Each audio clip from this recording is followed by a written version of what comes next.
BJP poison gaming ఆడుతుందని ఆరోపించారు కాంగ్రెస్ నేత జగ్గారెడ్డి. ఉపాధి హామీ పథకం నుంచి మహాత్మా గాంధీ పేరు తొలగించారని ఆగ్రహం వ్యక్తం చేశారు. వందే మాత్రం గీతం మార్చబోతున్నారని, జనగణమనను మార్చేందుకు ప్రయత్నిస్తున్నారని తెలిపారు. బీజేపీ కుట్రలపై సంగారెడ్డిలోని అంబేద్కర్ చౌరస్తాలో 1,00,000 మందితో భారీ సభ నిర్వహించనున్నట్లు చెప్పారు. జవహర్లాల్ నెహ్రూ, మహాత్మా గాంధీ, రాజీవ్ గాంధీ, ఇందిరాగాంధీ దేశానికి చేసిన సేవలను సభలో సంగారెడ్డి ప్రజలకు వివరిస్తానన్నారు జగ్గారెడ్డి. ఈ మోడీ గారు, అమిత్ షా గారు ఇప్పుడు వందే మాత్రం గీతము మార్చాలని కుట్ర చేస్తున్నారు. జనగణ కూడా మన కూడా అది కూడా అంచెలు అది కూడా చేస్తారు అనుకుంటా.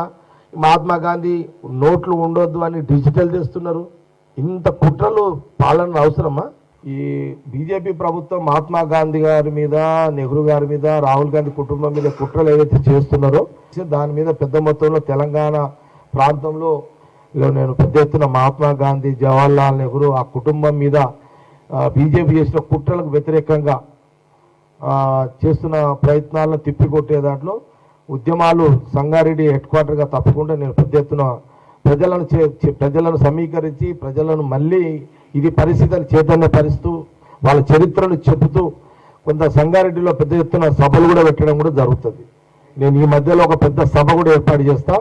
మహాత్మా గాంధీ, జవహర్లాల్ నెహ్రూ నుంచి మొదలుకుంటే రాహుల్ గాంధీ కుటుంబానికి సంబంధించిన మీద బీజేపీ కేంద్రం, బీజేపీ అమిత్ షా, మోడీ గారు, బీజేపీ పార్టీ, బీజేపీ గవర్నమెంట్ కుట్రల మీద ఒక సభ కూడా సంగారెడ్డిలో నా పరిధిలో పెద్ద మొత్తంలో ఒక కార్యక్రమం కూడా తీసుకుంటా.